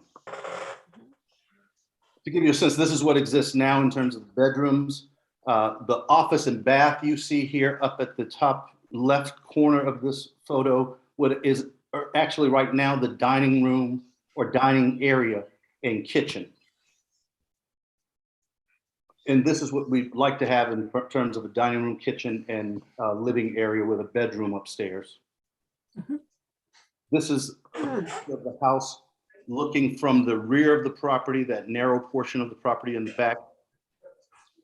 Again, the first floor already exists. What we're proposing is this second floor with an observation deck. Oops. This is what the rendering would look like if you're looking east. Looks good. Right? It's a really keeping in line with, if you think about Azureth, this is on the corner of Meredith and Terry. Terry was the founder of Azureth, and Meredith, her sister, was the architect. And I think this lends to her history and legacy. And again, that's from, if you're looking south on Terry Drive, looking at the property. So that's what we're seeking to do. And again, I think this, and I've purposely kept my, I'm going to see if I can stop sharing now, but purposely kept the camera off because I was unable to, or I'm having spotty service. It's a great presentation, I think. Yeah, You beautiful. can really see. Thank you so much. And we're now also socializing this. This is our first discussion about the property. I've owned the property now for about 12 years. It really is a beautiful little bungalow. And again, we'd like to just be able to increase it to what is, we consider still a modest but nice rendering. If I can very briefly interject. Yes, sir. I'm just in terms of presenting this perhaps to other groups and forums, to describe this as constructing a dormer on top of an existing house. Yes. Is a bit of an underestimate. That's right. Just saying. It's a stretch, Zach. It's a stretch. That's right. And I'm pointing that out very constructively. It's Sure. just that your design is a bit more ambitious than a dormer. That's all I'm saying. Right. It's quite handsome. It's just it's a big dormer. Zach, I will credit you going forward for the change in that. Okay. I just, because I was unprepared. As beautiful as the final presentation is, I was unprepared to see what you've shown us. Just No, it's definitely a second story, but yeah, it's and a transformation. I did see something in my mind. I did see something much different when I thought you were just going to do a dormer on that little house. But then I just went with it because it's beautiful. Absolutely. Absolutely. So Walter, we were all seduced by your presentation technique and the digital moving. You have no idea how that is in comparison to some other presentations that we see. So this is really nice, and it flowed very well. You took us from concept from present day to your concept very effectively. Thank you for that. Agreed. And you can probably sell that on YouTube if you let me. Right. Thank you, sir. And I'd say we're all impressed with the look. The one question that we will need to ask, though, with the new deck up on the top floor, we do have to worry about privacy. I understand you're wanting to take advantage of the beautiful view, which we can all relate to, but we worry and have to be thoughtful of your neighbors and the privacy for them. Absolutely. Can I speak to that for a minute? Yes, that'd be great. So about 10 years ago, we came into, because that deck that you see off the front of the house, can you see what's on my screen now? Yes. I think we can. It's the area. We've stayed under the 25-foot rule, but also if you look at that wall, that is the only neighbor that I face from a direct yard without a street between us. And I purposely built the wall of water garden with the flowers there. And we've, also, if you look at that side, we have a lot of the large oaks on that side of the house. So we've thought through this, having gone before you before a number of years ago, and what some of the concerns were. And again, we're socializing this now with the neighbors that this would directly affect. But I think I've been thoughtful, even though if you look at the windows on that side of the house, let me see if I can get you a view of that. I purposely don't have, if you look on that second floor, those windows are at the top of the structure. So I've tried to be thoughtful of neighbors in my environment, and this house, I believe, addresses all of that. Very good. That's great. And I do, as we always know, if your neighbors are in understanding what you are going to be building and I'm sure they would welcome a beautiful new home like this, but they feel comfortable with it. To have them agreeing with you is just always helpful. Understood. And again, we will continue to socialize this as we develop the plans and the opportunity to come back before you again. Fantastic. So we appreciate you staying within the 10 minutes and showing us a beautiful rendering. And as Mr. Williams said, in a very progressive way compared to some of the others. So you may have a new job to be helping people. So we look forward to having you come back for full discussion, and we wish you happy holidays. Thank you. And this has been terrific, and I look forward to speaking with you again. Terrific. Good night. Thank you. Good night. Merry Christmas. Merry Christmas. Okay. Yes, Merry Christmas and happy holidays. Now we are going to call 25 Liberty. Am I on? I gotta first confirm my computer is, okay, there we go. Good evening. Round 3 or 4, I can't keep count anymore. Gosh, it's But this is essentially a extension of or a continuation of the November 18th discussion, and I submitted some new stuff, some new drawings. Not a whole lot, quite honestly. There was a lot of issues, things that happened between then and now. I just scheduled some other things, but I had put together a couple of elevations in addition to what I was showing you before. But I'm going to start with the south. This is for the most part the same as what was presented on the 18th of November, maybe some window changes, and none of the window sizes or styles is really, given a lot of thought. The locations of them, yeah, there's a good chance that that's what would be proposed, but that's, oh, I'm sorry, I didn't share my screen. We're not seeing it. Hold on. Jumping ahead. Okay, I'm going to try that. Is that? Yes. Yep. There you go. Yep. So the south it's the same. I think there was just more windows put in. This was all blank before. So that's it. That's all that really happened. Then let's go to the east.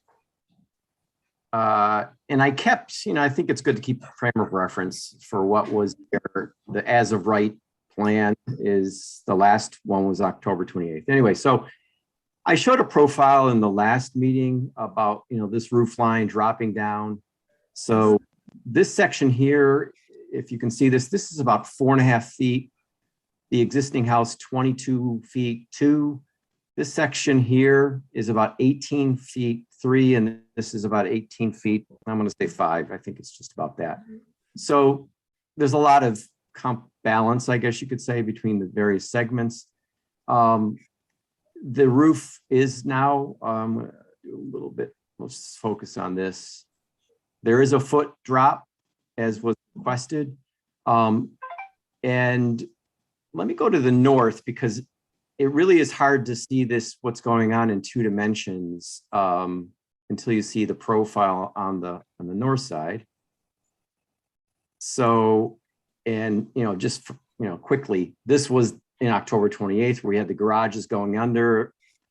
Given that the building is going so far uphill, it just makes it less practical to have the walls on the either side of the ramp going down would start to become a little too much. So this is more showing more of just a window well, and you need a lot less. So and this is a little bit different than what you had because it just, picked up some cleanup items from what I submitted a week ago or so. But this is the main body of that 2-story. We needed to keep that second story the same kind of width that's going on, the 22 feet, like the existing house, so that the roof lines essentially, but at the same time, you got some really height constraints. And so part of the stairwell is going to be in this bump out. So it's going to be essentially a scissor back stair. And the first one will be going sort of perpendicular to this area. It's the lower section, and then it's going to turn 180 degrees and start back up this way to the second floor. So to get, a reasonable room in there. And as you saw in the other drawing, this is where the front door is, or at least one of them.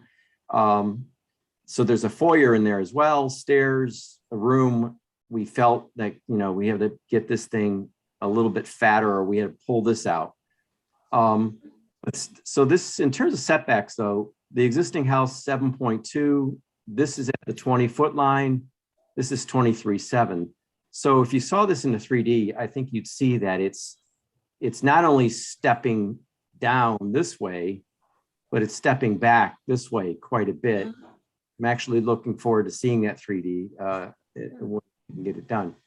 Let's see if there's any other points that are important. I don't think so. I'll let you ask questions. I want to get through it. So I'm just going to go to the site plan. Okay. And I apologize. There's so many lines for setback. There's something it's hard to. Sometimes it's hard to see, but I'm going to blow this up. So you can see the principal residence is the dashed line, but it comes out to here where we essentially are using the same wall, and it goes back and it bumps out over here, and so what we've done on this south side is clean it up, I think, quite a bit. And actually, I put variances that were likely here, A, B, and C. I'm not even sure I need all of them because, like, this bump out is 6'1", I believe, or 5'1", whereas the one we're suggesting is 4 foot something. So, I'm not sure we're making it more non-conforming. I don't know. I have to talk to either a building inspector or an attorney that I'm going to be speaking with just to confirm that these variances are actually going to be required. Pretty sure this one in the back will be. This is the rear yard variance because of the extension. It's 16.6 where 30 feet is required. And then in the front, this porch actually protrudes into the 20-yard setback. So I think with that one will be required, even though this is 7.2 feet. So the one over here, I'm not sure. Let's see what else I wanted to point out. This site plan does show a garage, which is. All right, so I just want to make a point. It's 3 minutes left. Yeah. Okay. All right. I'm just about done. We don't need to worry about the variances. We are going to care about how it's going to look. All right. And I just want to be helpful. Okay. So this is showing a garage. This was that alternative configuration that I mentioned. So you have it now on a piece of paper. And I think I'll stop and let you ask questions and comments. One of the last things, the goal is today was to go back again before going and submitting a zoning board application. So I'm hopeful that I can walk away from today's meeting with confidence that the board is supportive of what we're putting forward. I have to say, I'm just trying to understand what it's going to look like from Liberty. Okay, perfect. That's a traditional drawing. So this is where you're saying it's the 4 feet, the 22, the 18, and the 18 roughly. Yeah, it's Versus, pretty close. Yeah. right? So that is a lot more scaled down relative to what your initial ones, and I Yeah, appreciate. I mean, this was this October 28th. If you recall that October 14th was even longer. They So both clearly you're going in the right direction, and clearly by keeping the height of the roof not higher than the existing piece, which is the historical piece. Those are the things that we very much appreciate. So you're clearly going in the right direction. And having some of your new addition be in the back, so it's not all on the front, it's all going to be seen, and that would be just a matter of asking for a variance. I think you're clearly moving in a direction that would be somewhat, well, I will make a point. We have received multiple letters from neighbors who are concerned on the size. However, given that you have reduced it substantially, that's going to help. So any other points that anyone else would like to make? I have a question as to whether the neighbors have seen the latest, this latest elevation. Well, actually, nobody has, because this is really just an informal discussion. Good. And we understand that. So I would say, clearly you're moving in the right direction. We appreciate all the intake that you have taken, because it's been a lot, given that there's been multiple meetings. I would suggest that you do share things, continue to have conversations with some of your neighbors. I know you have, and they are looking forward to that and would appreciate that from the letters that we've received. And I think so. The next point is for you to do a formal presentation to the ZBA so that they can approve the variance.